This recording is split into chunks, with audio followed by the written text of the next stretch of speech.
Mira, la meva mare, gràcies a Déu, ens va ensenyar de resar el Pare Nostre en català, a casa. Vull dir que aquest aspecte que vosaltres tracteu ara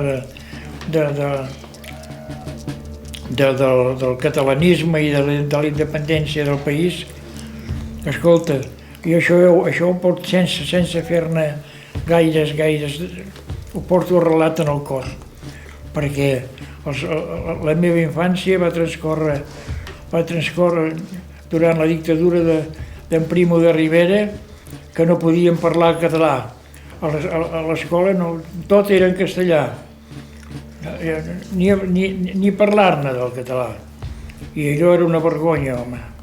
Allò et senties, deies, vamos, a casa meva no vam deixar mai de parlar català.